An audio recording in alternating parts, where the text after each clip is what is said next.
Boxing Championship. Let's put our hands together for our referee process, Gireshi.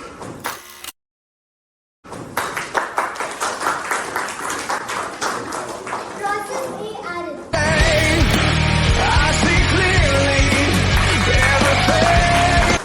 And process B, Apoorvo.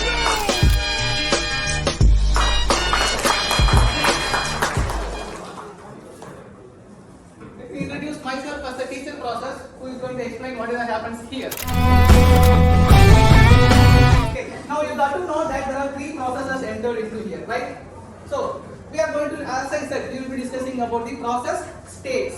What are the states, various states a process will undergo during its life cycle.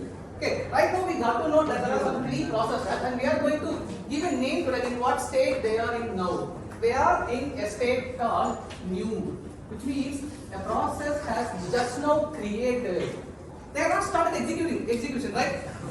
What is the introduction that they are given? It is a boxing process, which means they are supposed to fight. They have not started fighting, which means they have not started execution. Yes or no? So right now they are in which state? New state. They have just now created. Now you help me. What are the things a process requires to get executed? What are the things in a process? Which means the resources. Yes, the first major resource is what? Memory. First thing, a process has to be loaded into the main memory. Only then they will be able to execute. Yes or no? So now we are going to consider this Dais as the memory. Of course, memory is going to be in the form of some space. In this Dais, if we consider this as the main memory, and if a space is allocated to them, yes or no? It is assumed that they have got the memory. So now I would like to call the referee process to occupy a space in the memory, which means this process has now given with memory. But this process has it started execution? No, but it has got the memory, which means it is in a state called ready state. It has got the memory and waiting to get the CPU, waiting to get executed by the CPU. Which means this process is now in which state? Ready state. Memory is allocated, but not yet started to execute. Now, if process A, Aaron, is allocated with memory, in what state he will be in? Ready state. Yes, process Aaron.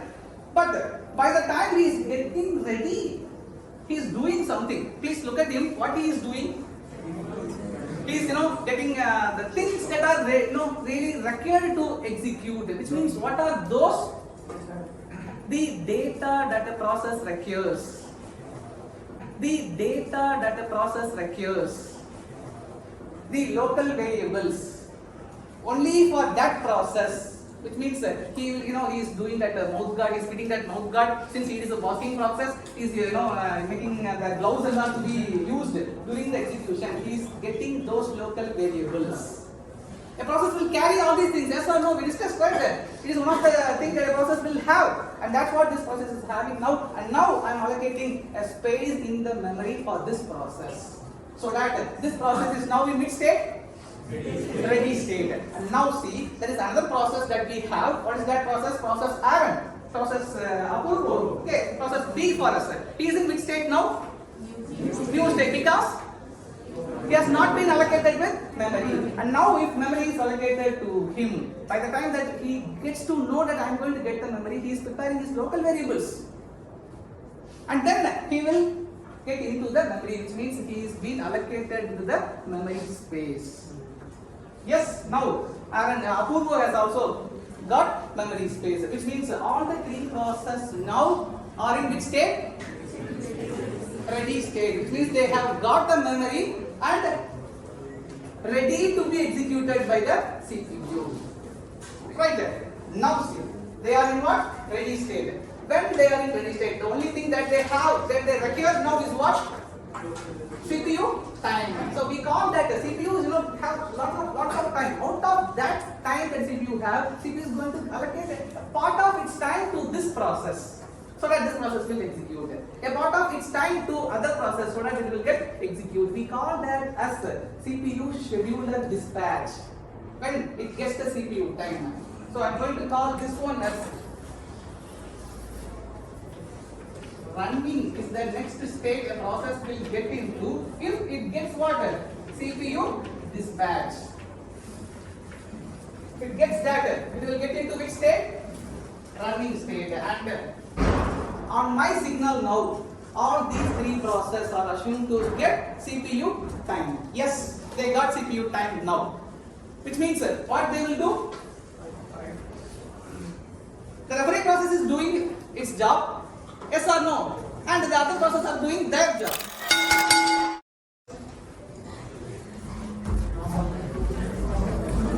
Which means they are actually in running state.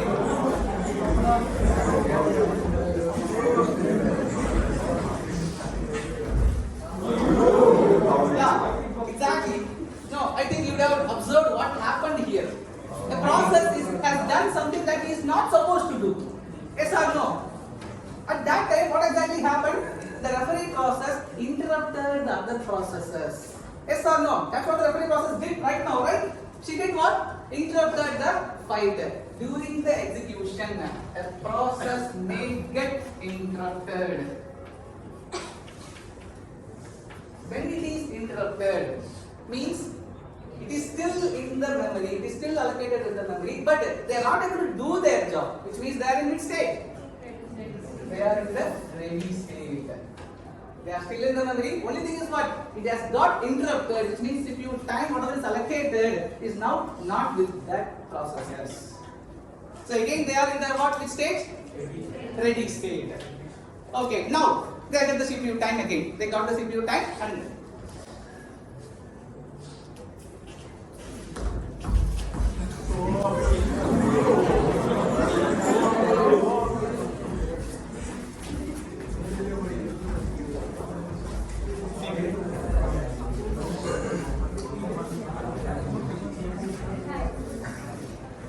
now what happened? Yeah, it is actually the signal. This is a plan actually. It is actually the signal that will be given during a break if it is a boxing match. But when it comes to the process, when that is the thing that they wait for, you know what? During some they have been fighting for some 5-10 minutes. They need some input, which means they need to drink some water. They need to adjust their mouth guard. They need to adjust their environment variables. At that point of time, they will be in some state called waiting state. When they are in waiting state, they will not be given with memory. They will be moved out of the main memory, and they will take the required inputs. So they will be assume that they are drinking water, and here during the execution, what happened actually? They are forced to wait for some IO event. Now they are waiting for what?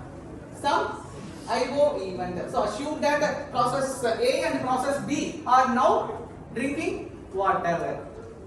Now they are in the memory? No. Well, that's why we have kept them in which state? Waiting state. Now after some time, there is a break. There is a time to continue that, right? Yes.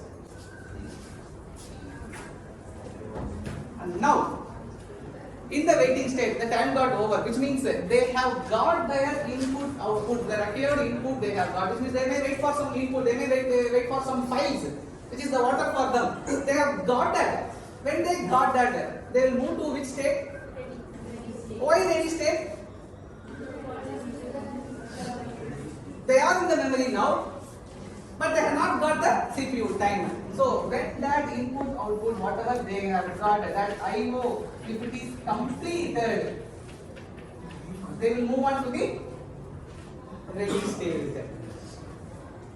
And now when they get the CPU time, what will happen? They are in ready state now. When they get the CPU time, they will move to running state. So we are assuming that we have got the CPU time.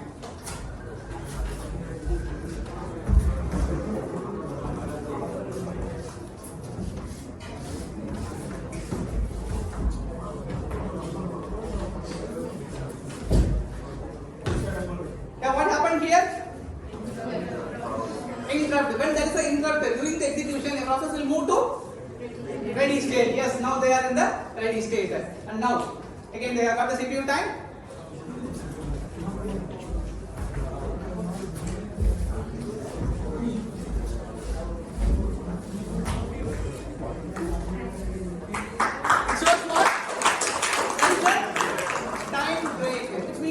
It's not always input output. It may be waiting for some signal also. What is that? It's not always input output that a process will wait for. The process may wait for some event to happen. The process may wait for some signals to happen. Upon that signal, they will continue. Now, what is signal? Wait signal.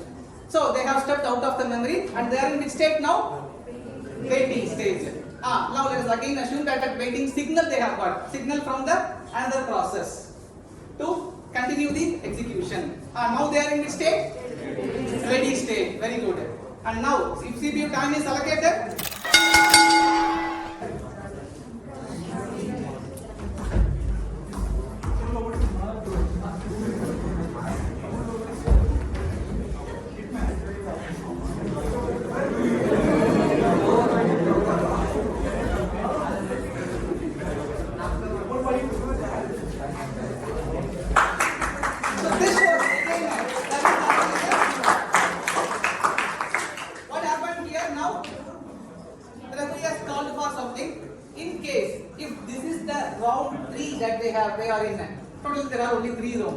which means they are in which state now? During the execution, they have not been interrupted, they have not been made to wait. But what happened? What happened then? They have completed their execution, which means they will move to a state called terminated. When they are terminated, the process will not be into the picture at all.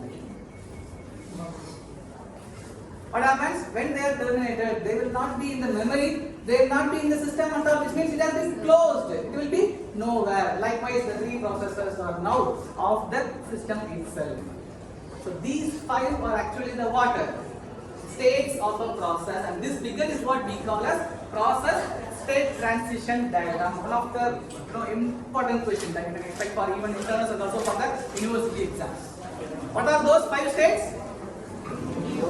New, first. When it will be new? When the process is created. And then, what's the next step? Ready. When the process will be in ready state? When memory is allocated. And then what's the third step? Running. When the process will be in running state? When time is allocated. Very good. And then, what's the fourth step? Waiting state. When the process will be in waiting state? When it is made by the system to wait for some input output, to wait for some events to happen, to wait for some signals, it will be in the waiting stage. And then during the execution, if there is an interrupt, the process will move to ready state. During the execution, if I was made to wait for some IO event, I will be moved to waiting state. And if everything goes well, and if the process completes its execution as it is expected, means it will be in the termination stage. Now it's time for this process to terminate. This is all about process state transition. Right.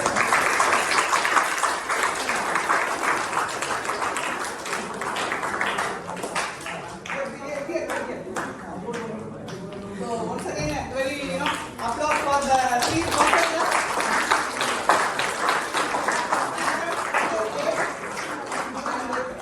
Apoorvo process B and Gireshi the referee process.